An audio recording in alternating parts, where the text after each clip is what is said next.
So this is the title of the book that we, and also I think, looking at social movements, I think many years ago, particularly, for instance, in France or in Europe in general, there was something that was called la question sociale. There are still journals with this title, la question sociale. And if any of you are, I remember that the Catholic Church, that is always in retard with the world, but they published an encyclical called Rerum Novarum, which meant, Rerum Novarum means the new things, and it was about the unions and the class struggle, not having read Marx very much probably, but rather preaching a corporatist state. That's what they preached, the Catholic Church at the time. I'm talking of over 100 years ago.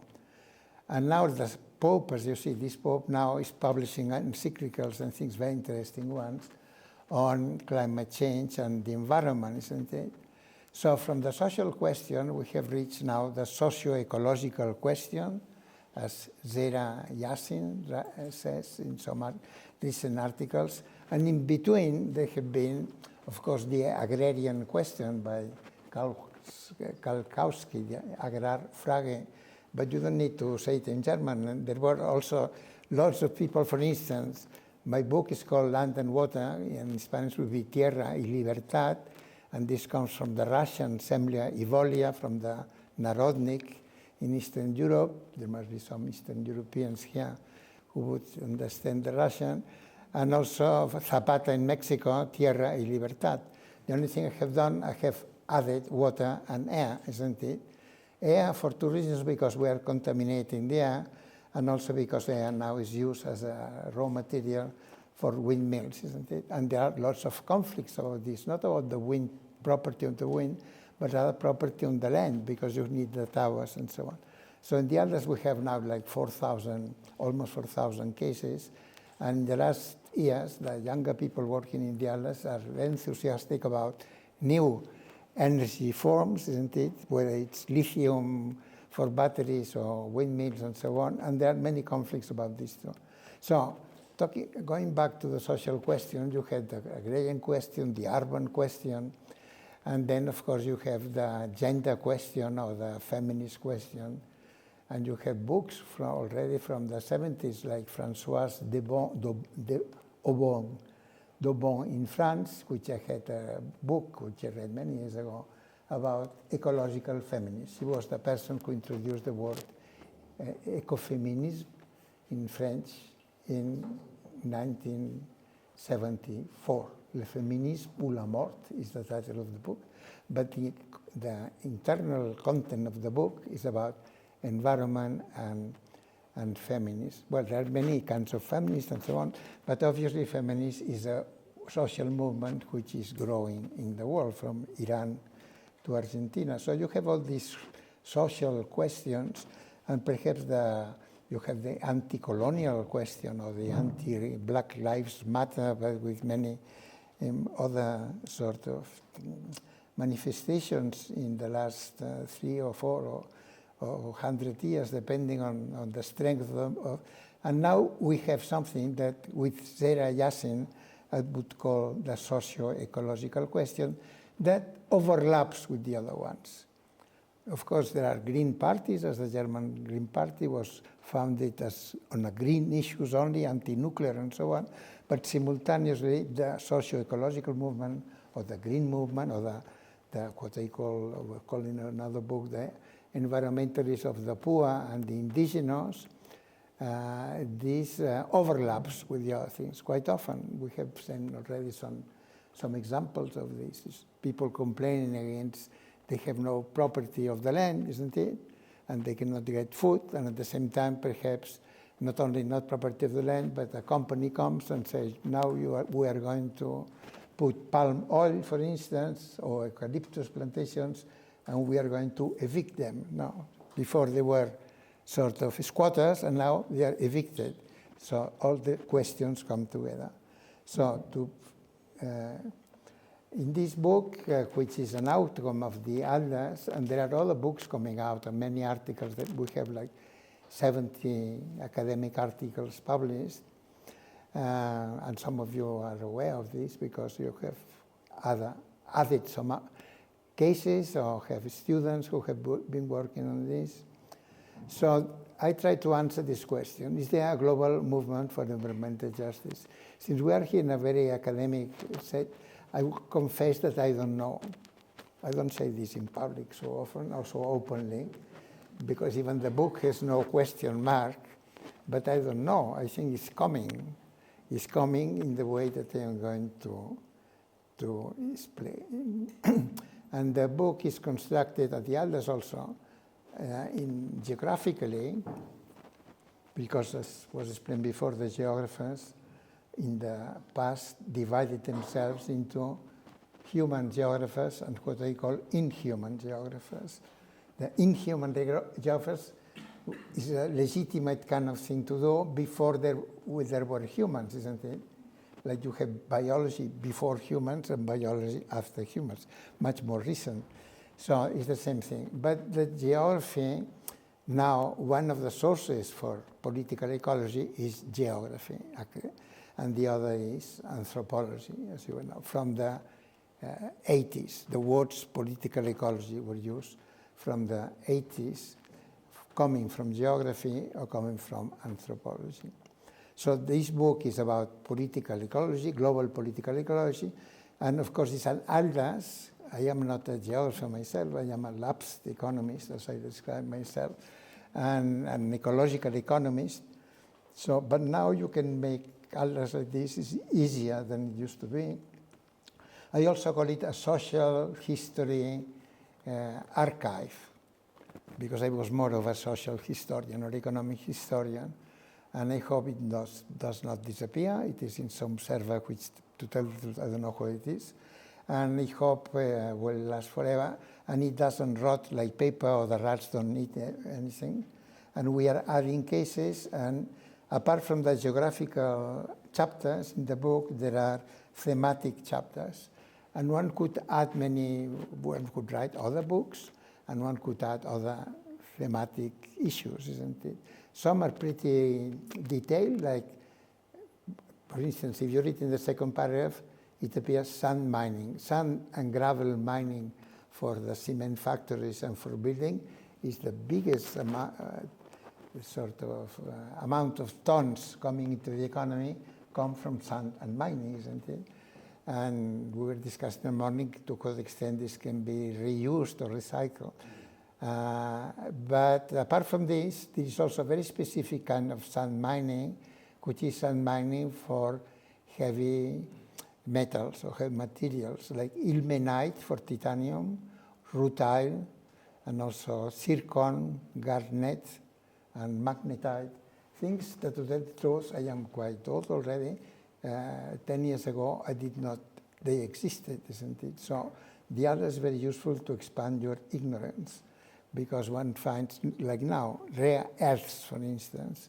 And as I said several times already, recently we are now looking at the whole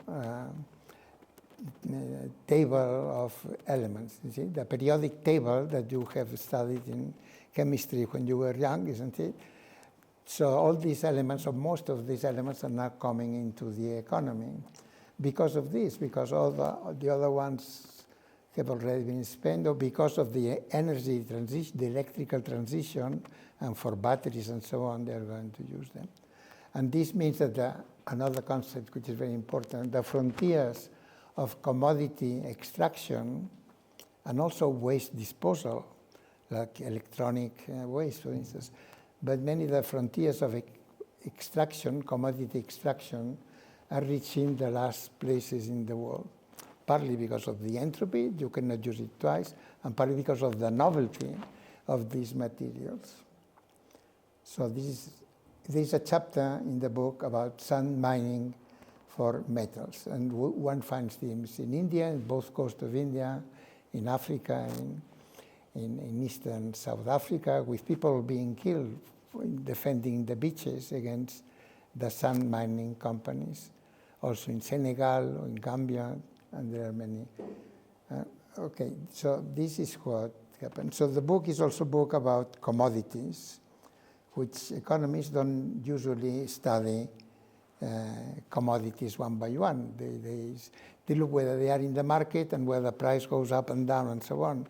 But they're not concerned with the chemistry of the commodities, as economists at least, no?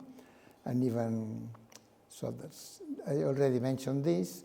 The second paragraph here is one of the articles we have. There's round numbers because it is a coincidence, and in the last year or so, it seems more or less that what entered into the world economy was around 100 billion tons, of which only about 10% are recycled. Well, this can be discussed. If there are questions on this, there are people here in the room, like Havel, who can defend what I say, I hope, or perhaps qualify it. Because, but this year must be already 102, more or less. Went back the pandemics, and now it's going up. And it goes up, of course, together with carbon dioxide, because some of these would be 15, no more, 20% would be coal or gas or coal, gas, and oil, isn't it, or 15%.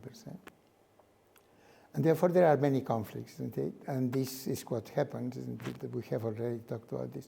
I share with Wolfgang this amazed, really, fact that nothing has been done so far. And this is like a fact of nature, but it's not a fact of nature. It's a fact of the human economy, or one part of the human economy, the rich people and the rich countries. When I started the first time, because I said I was an economic historian, but in my university, after talking a lot about it and doing nothing, in '92, they started a course on environmental sciences. And I was teaching the first course together with an ecologist. And if you are going to be teachers, or you are, the best thing you can do is to learn when teaching, isn't it? At least the first, second, or third year, you learn at the same time as the students. So this is one of the things I already could explain, of course, but now keeps growing. So, and the COPs have done nothing about it, and the next one will do nothing about it. It's independent of what governments say. And when Wolfgang was talking before, I had almost raised the question, why does the IPCC talk to governments? Because there is empirical evidence. You should talk to the people, to the Greta Thunbergs of the way, or to the people in Bangladesh, but in a more direct way, and say, this is happening, and they are not doing anything for you. I think there is a greater perception now of climate change, which I have heard in some places, and I know from the others also. The Cuna Islands of Panama are like refugees from the conquest, and they went to these islands, and now they have to vacate the islands, because when there is a hurricane, they know, or they notice, or they have read, or they look at the TV, and they say, this must be climate change. Who is going to save us? As I was saying before also, that once in Ecuador, in one of the volcanoes, a woman, we were there looking at plantations of pines to absorb for carbon credits, actually. And this woman didn't not understand the chemistry thing, or the abuse of doing this for some foreign company, a Dutch company also, called FACE, Forest Absorption of Carbon Dioxide Emissions. This exists in the Netherlands, or used to exist. And they were planting trees, very inappropriate trees in appropriate places. Anyway, she said, look to us how the skirts of the volcano, the snow, is going up and up, laughing about how this volcano, the Chimborazo, was showing things that it should not show, isn't it? So this was a kind of perception of what was happening already. This was not so long ago. So I also, working on the book and so on, I realized that I said before that I knew Georgescu in person slightly. He once spent like a week in Barcelona when I was starting with this, and he was a difficult man to talk to because he thought that the orthodox economists were not paying attention to him. It was not paranoia, it was a fact that they didn't pay any attention. And in a footnote in this article, he says this. He calls it thermal pollution, and he says there is a greenhouse effect. But we missed this for a very long time. This has been also shown, not here, but is going round around the world, from New Zealand, 1912, isn't it, or 1919. This was like from a news agency, probably was printed in many other places around the world, and it says 2 billion tons of coal are being burned every. Now it's not 2 billion, now it's 8 billion tons, 4 billion from China and the rest from other countries. And this is going to produce a greenhouse effect. So to just sum up a little bit, I think that what the atlas does is to collect conflicts that show that increasing material extraction or changing metabolism, for instance, lithium mining and the new electrical nickel from, or cobalt or coltan and so on. These changes plus the conflicts are two sides of the same issue. But one is the physical one, and the other is the social one, the political one. I wouldn't say political because there is no political parties or political movements. No? Well, there is no, for instance, feminist works like this also. This is a very good book, which I'll show later, from Lucy Delap, which is a history of feminism based on events. Of course, she quotes some books, and she quotes some of the main, the suffragettes and so on. But she says it's a world movement, not organized, no central committee, no Politburo, anything like this, but it's growing, growing, growing. And I think this is like a social model for the environmental movements.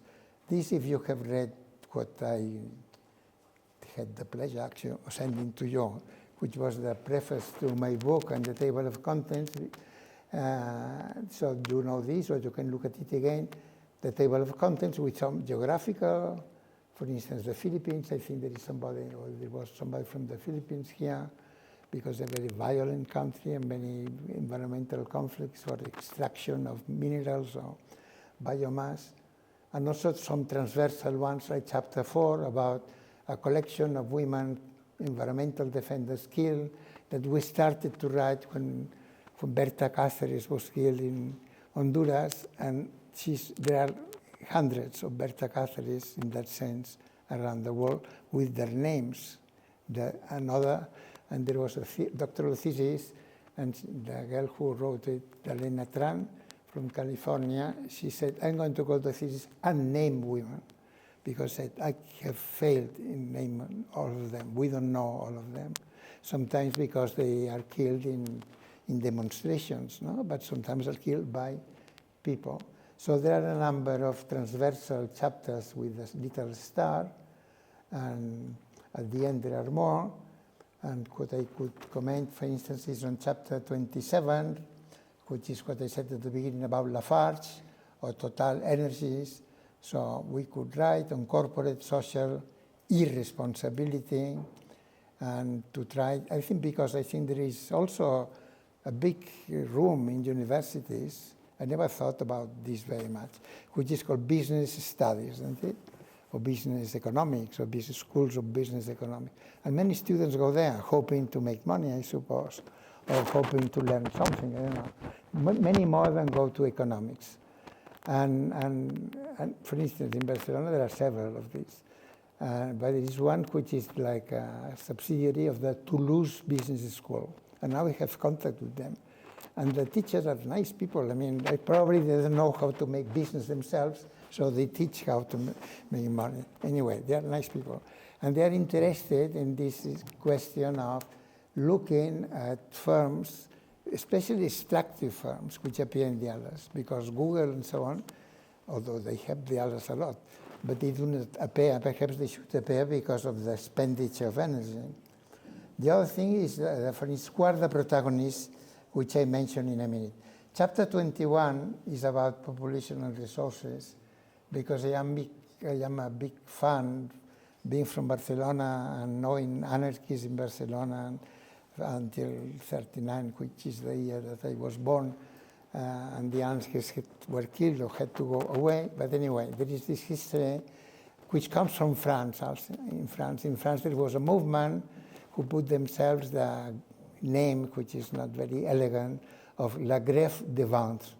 And there were people here, Madeleine Pelletier, Marie Hureau, people who went to jail for being so brave and saying that the population of France should not increase, when obviously the French state, and perhaps also the capitalists, but the French wanted more soldiers for the colonies and to fight the Germans, which sounds strange, but this is what they did over 30 years, every 100 years, every 30 years. So the French get an obsession with this, and I think that people like Alfred Sauvy, which I knew in person, the Institut de Démographie after 45 was based in this idea that France should have more children. Well, they were very clever, I think, to stop having so many children very early on.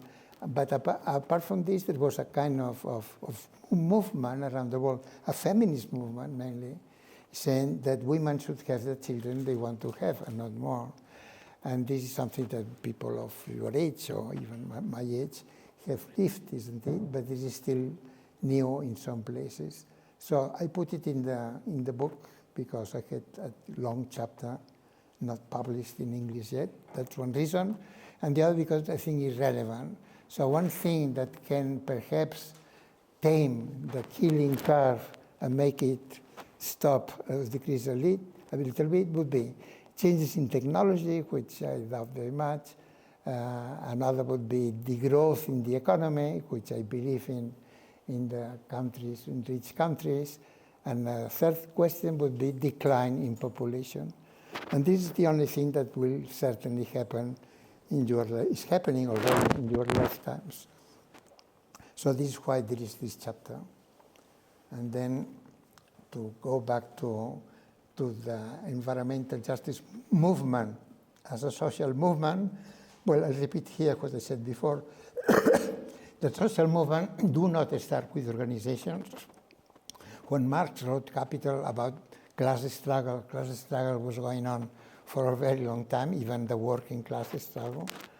And well, perhaps it's not very good to write books telling people what to do also. Books should be to support something that is still going on, perhaps, and to learn what is going on. But this is so. There are grievances, there are claims, there are events and episodes, and all these have connections sometimes. For instance, I am in the chapter which is about the Iberian Peninsula. Well, I knew already, of course, the rivers coming from Spain, except for the Ebro, go all to Portugal. Contaminated, no? Some of them have gone through nuclear power plants. So the Portuguese protest. And there are sometimes Iberian movements, also against now new minerals like lithium and so on, in both sides. Or copper is also, geology does not care about countries' frontiers, isn't it? So why should people care? There is another one with France, which is called Salau, about tungsten and wolfram, which is the same thing, mining in the Pyrenees, in a part of the Pyrenees, in the north of Catalonia, which is also, one part of the village is in France, and they have joined together. So this is good to study these transboundary conflicts, is good if you want to show that there are global environmental movements, because they go across. We have a chapter on the Arctic, for instance, where despite the reluctance of Russia to take part in any of these things, or Russia forbids a lot of these civil society movements, more now than before. But there are meetings of indigenous people around the Arctic, which all are more or less similar in a way, of an ecological way. They are all pastoralists, and they are all at the frontiers of extraction of oil, gas, and copper, and nickel, and palladium, and things like this. So that's one thing about the And then in the others, we can do also some statistics like this. So who are the protagonists of the environmental social movements?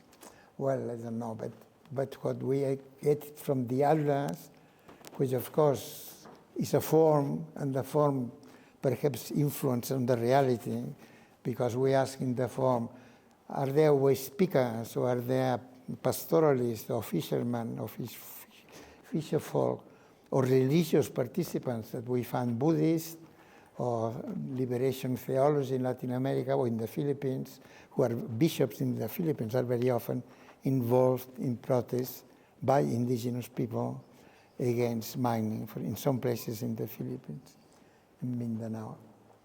Of course, there is repression against all this. In the Philippines, they use a very interesting word, which is red tagging, isn't it? The government, not just this government, many governments already, the people who complain, often indigenous and not always, they said they are communists. Well, sometimes perhaps they are or from some communist guerrilla Maoist group, but sometimes they are not. And the Philippines, they have invented this red tagging thing. But the ones who are here, I don't know whether you see, you can read this. So the most frequent thing are local people, neighbors and citizens, also peasants, or different kinds of people. So these are the protagonists. And of course, in each conflict, we have several of these participants. And they mobilize, as social movements do. They write letters. That's what they do most, according to the elders. The elders is a sample of a sample. There are like 4,000 cases in the elders. My book, this is for the whole elders, so it's good as a sample. But how many conflicts are there, say, in the last 50 years? Nobody knows. And what does it mean, a conflict? How big has it got to be? I said before, I think that in about 15%, there are people killed in the conflict. While somebody's killed, it seems that this has been important, but sometimes, so we have in the form a description whether the intensity of the conflict. Also the geography, of course, is very different. And then these are some articles we have written already. Now there are more, doing some, what I call statistical comparative political ecology. You can do also comparative political ecology comparing two cases, no? Or three cases. One case, I don't think you can compare one case. You can compare one case 50 years ago or what has happened now. And I have nothing against this. Everybody has to start with something. Whether there is any merit in this sort of wholesale political ecology with the statistics, the statistics, for instance, show that in 40% of the cases in the others, indigenous population are participants. While, according to the UN or anthropologists, indigenous people in the world are perhaps 5, 6, 7, 8%. Of course, these are fuzzy category, but I mean legal indigenous people who can appeal to Convention 169 of ILO. For instance, Catalan is not indigenous, but Samis would be indigenous in Scandinavia, isn't it? According to these classifications. So of the official indigenous, in the others appear 40%. All these cases in the others have some photographs and in the book I had a lot of trouble with the copyright. For instance, anything by Reuters, if you want to publish a photograph by Reuters in your book or in your article, Reuters will immediately ask you for about 500 euros in my experience. So we work more with local people, and some of them say, yes, I'd like to be in the atlas, for instance, including Disha Ravi from Bangalore, who appeared 2 years ago with some cardboard saying to the Indian government, do not give money to the coal industry, give money to the farmers. And he was communicating with Greta Thunberg. She was taken from Bangalore by the police, taken to Delhi for 10 days with big policemen, a girl of 20 or 21 years old, and there was a photograph of her. So we wrote to her whether we could put the photograph. Say, yes, thank you. I've read some of your work. So I said, that's good. But what I mean is that all these things have cultural expressions, songs. So it's also is geology, because I have to know about the earth, something. It's also, of course, ecology and so on. It's also history, but it's also perhaps the arts, no?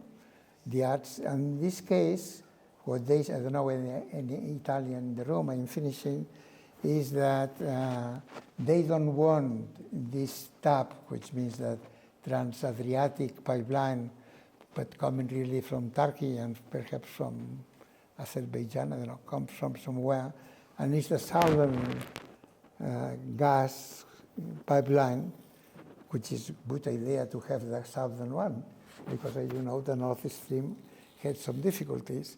So, and Alma, you are Italian, what does it mean? Ni qui, ni altrove. Not here, neither here nor elsewhere. And why do they say this? Because they don't want it anywhere. Yeah, but where do they copy this from? Oh, I don't know. I don't know either. Perhaps it was original, isn't it? But perhaps it was copied from the States, where there was this, from the 80s, 90s, when there was some village or some place where people said, we don't want this here. They said, another NIMBY, not in my backyard. And the reply to this, not in anyone's backyard. So they copied this. And, well, one could go and talk to them and ask them. They lost, actually, this fight, isn't it? And they lost the fight despite the fact that Puglia had nothing to do with this, that they didn't need so much gas, that the gas was going to go up from Italy to Central Europe, and that's why they were going to destroy the olive trees, and also this kind of, not indigenous, but of regional feeling, and also the fact that they are not, that they are a bit fed up. Well, you know, southern Italy is different from northern Italy for many reasons for a long time. So this is interesting. And they call comitato, not up, because in Italy, what we call in Spain platforms or coordinadoras in Italy are called comitati, isn't it? This, I don't know why it came from. In defense of the environment, or perhaps of other local causes, are called committees. So one could go on this very, very many hours looking at the artistic representations and so on, and the songs and the videos. There are many videos. So I've made big mistakes along my life. I've made 3 or 4. But, and also I got something right. But I didn't learn how to write film scripts, make films. Perhaps I could have made some money also. But apart from jokes like this, I think that in a way, if you want to show social movements, well, you all know, you have been more impressed probably by some movie, as we're going to see one tomorrow, I think, or on Wednesday, than by books, isn't it? There is the frequency of commodities. I already mentioned the word varinkunde or merceologia in Italian. There was a science of merceologia. I knew Giorgio Nebbia, who was a professor of merceologia in Bari, and he moved to ecological economics. So these are the commodities, more frequent ones. And since we started 10 years ago, we forgot some at the beginning. And then there's the companies, more frequent companies, the 100 most frequent ones, which are the extractivist companies. I am slightly worried, perhaps you can help, why is not, Tesla appears at the end because of nickel in Russia, or could appear, but Bill Gates is not here, or any other ones, although they should be here, if we measure the environmental impact here. But here's whether they are involved in local conflicts, isn't it? This table is here broken, but you can see the main ones. And we have written already articles about Chevron, I know from Ecuador, very well, too well. but the Vale company in Brazil, because of the disasters they have done with tailing dams of iron mining, no? Killing hundreds of their own employees a few years ago, and so on. So this, nobody has done it before. It's the only virtue it has. It's not that it's very well done, or that it cannot be done better. This is the rest of the table. So the conclusions are here. Global environmental justice, we know that it exists, if it exists at all, because of common slogans, iconography. Anybody from India? Yeah? Because in India they have very interesting songs from this movement. And also banners, isn't it? Banners, as any other kind of social movements.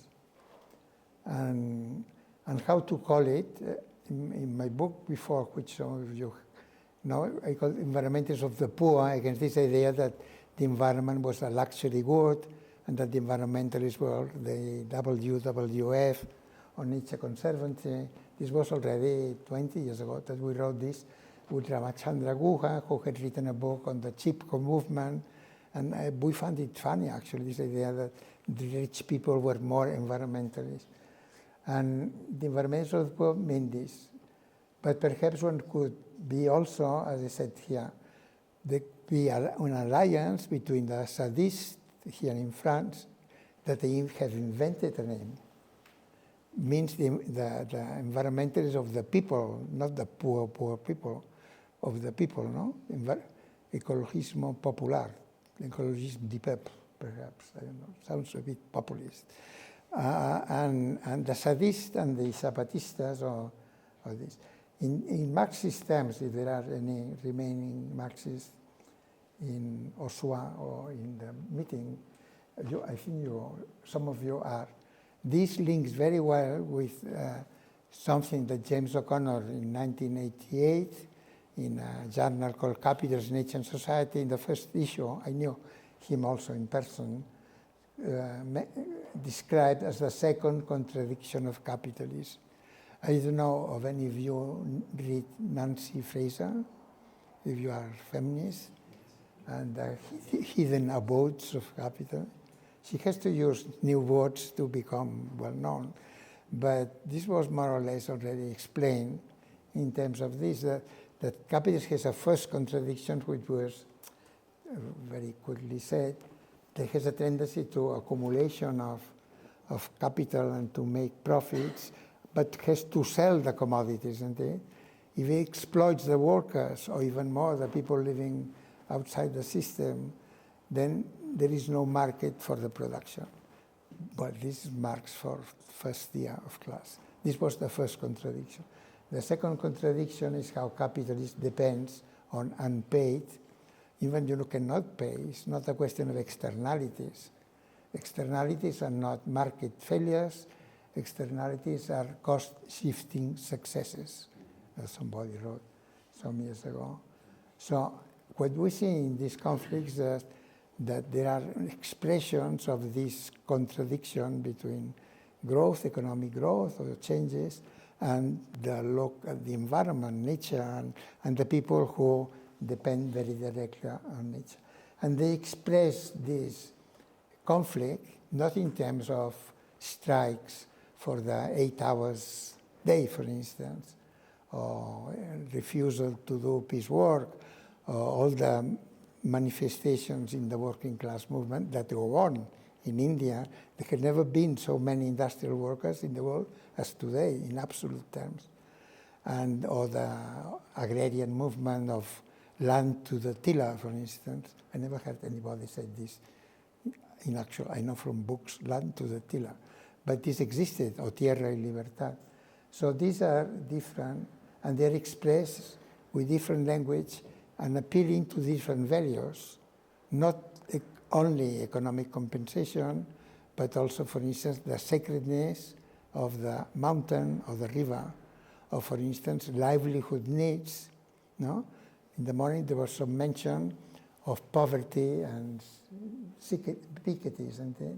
I don't know exactly how they measure inequality, you said, But I think that many of these economists from Amartya Sen onwards have said quite rightly that poverty is multidimensional.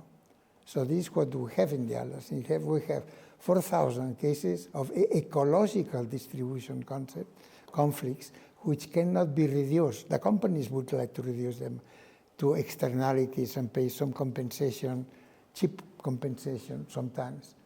But the people themselves, well, they are entitled to use other languages of valuation, as I had said.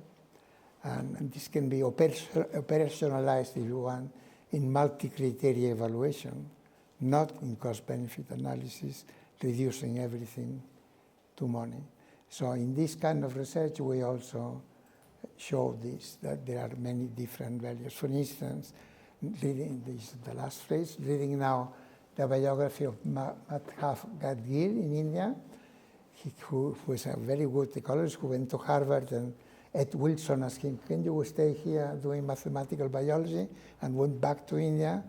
And he says, when I went back to India, I discovered, or more or less I found out, that everywhere I went in India walking, because he walked many places, there were sacred groves, which of course in Hindi or in Marathi might be called in different ways. So little forests of the communities where the people would put some images, a holy image, not belonging to the Hindu religion, probably some more local ones, and would say these forests cannot be, they are disappearing very fast.